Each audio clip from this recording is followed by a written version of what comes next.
Warmindo di UIN yang paling rame? Kalau tempat yang satu ini gimana? Warmindo yang bukan hanya sekedar janji. Warmindo Janji Lestari namanya. HEISER 2017 mendefinisikan manajemen operasional sebagai disiplin ilmu yang mengelola proses produksi dan transformasi input menjadi output yang bernilai. Ia menekankan pentingnya efisiensi operasional, pengendalian kualitas, serta manajemen rantai pasukan yang efektif. Controlling 2 hari sekali yang dilakukan oleh pemilik Janji Lestari ternyata tidak hanya mengontrol terkait keuangan saja, namun juga pada sisi kualitas produknya. Dalam controlling tersebut, pemilik mengecek apakah produk yang disajikan Janji Lestari sudah sesuai dengan SOP atau belum. Jika ternyata terjadi pembelokan rasa, seperti terlalu asin atau yang semisalnya, maka akan ada catatan tersendiri untuk karyawan yang memasak produk tersebut pada saat itu. Dari total karyawan Janji Lestari yang berjumlah 6 orang, semuanya sudah di-training sehingga mampu untuk melakukan proses produksi yaitu memasak. Meski begitu, terdapat job desk tetap namun tidak mengikat yang berjalan di sana. Yang mana, untuk karyawan Janji Lestari yang berjumlah 6 orang, ada 3 perempuan yang memang khusus di posisi memasak, namun 3 karyawan laki-laki sisanya juga bisa memasak jika sewaktu-waktu memang dibutuhkan. Kemudian, bila terdapat sebuah keadaan di mana karyawan tetap yang berjumlah 6 orang tidak mampu menghandle pekerjaan di sana, maka pemilik membuka kesempatan freelance untuk membackup pekerjaan-pekerjaan yang sederhana. Menurut Dassler 2016, pengelolaan karyawan, pengembangan kebijakan SDM yang efektif, dan kontribusi manajemen SDM sangat penting dalam pencapaian keberhasilan jangka panjang perusahaan. Dalam pengelolaan SDM-nya, pemilik memakai strategi kekeluargaan. Para karyawan sudah dianggap sebagai adik-adiknya sendiri, sehingga jarang terjadi perdebatan.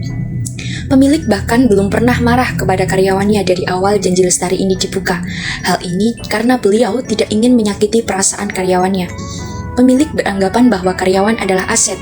Oleh karena itu, bagi beliau optimalisasi yang baik di Janji Lestari juga merupakan kehebatan dari karyawan-karyawannya di sana, bukan semata-mata kehebatan pemilik saja.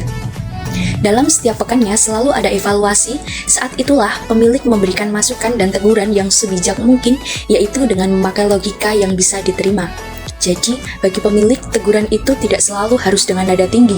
Yang terpenting adalah pesan dari teguran tersebut dapat sampai kepada karyawan dengan jelas.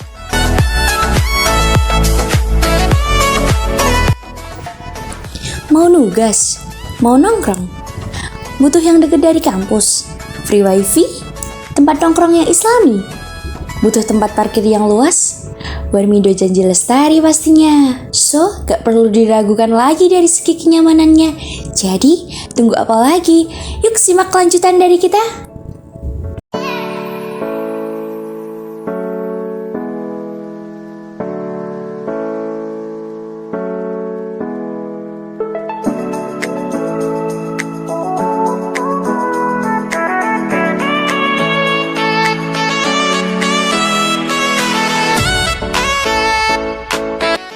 Untuk promosi online melalui akun Instagram Janji Lestari, terdapat strategi khusus waktu masih baru awal-awal buka.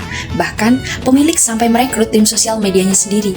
Bisa kita lihat di feed Instagram Janji Lestari, terdapat banyak foto-foto pelanggan yang sedang berkunjung ke Janji Lestari. Hal ini dilakukan sebagai portofolio bagi Janji Lestari, sehingga dapat menumbuhkan trust dari para pelanggan atau calon konsumen. Namun, akhir-akhir ini akun Instagram Janji Lestari sudah tidak seaktif dulu. Menurut pemilik terdapat beberapa evaluasi terkait metode promosi dari Janji Lestari.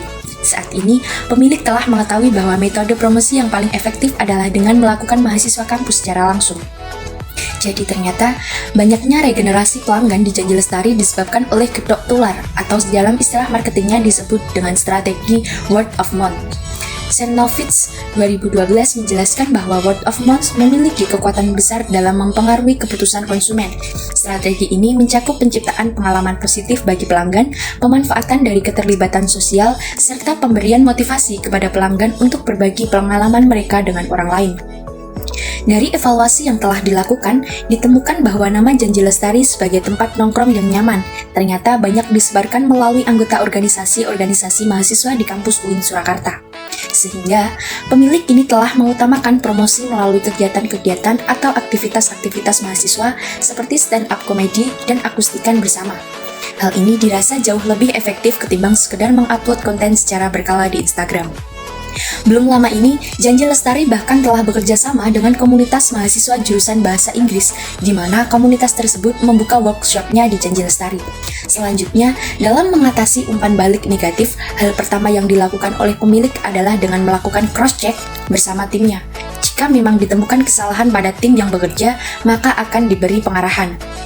Pemilik juga senantiasa mengusahakan untuk menghubungi pelanggan yang memberi umpan balik negatif guna meminta maaf secara tulus. Bahkan, jika kesalahan yang terjadi cukup fatal sehingga mungkin diberi rating bintang 1, maka pemilik akan memberi voucher gratis makan sebagai permintaan maaf. Dengan pengelolaan yang baik terhadap umpan balik negatif, Janji Lestari kini mendapat rating yang cukup tinggi, yaitu sebesar 4,7 bintang dari total 5 bintang oleh sekitar 100 reviewer. Menurut Buffett 2001, laporan keuangan yang jelas dan dapat dipahami adalah kunci untuk menilai kinerja dan nilai perusahaan. Dalam mengelola keuangan Warmindonya, pemilik Janji Lestari mempercayakan hal ini kepada karyawan yang bekerja di sana, yang mana setiap selesai shift dan memasuki waktu pergantian shift, selalu ada laporan belanjaan, omset, saving, kembalian, dan rekap keuangan shift tersebut pada hari itu. Pemilik juga melakukan controlling setiap 2 hari sekali terkait keuangan, produksi, bahan baku, dan sebagainya. Di mana untuk laporan keuangan tersebut selalu dicek kembali oleh pemilik dengan bantuan istrinya. Ketika terjadi kesalahan dalam laporan keuangan, maka pemilik akan menanyakan ulang kepada karyawannya. Bila terdapat selisih atau gap yang cukup besar, maka akan menjadi tanggung jawab karyawan pada shift tersebut.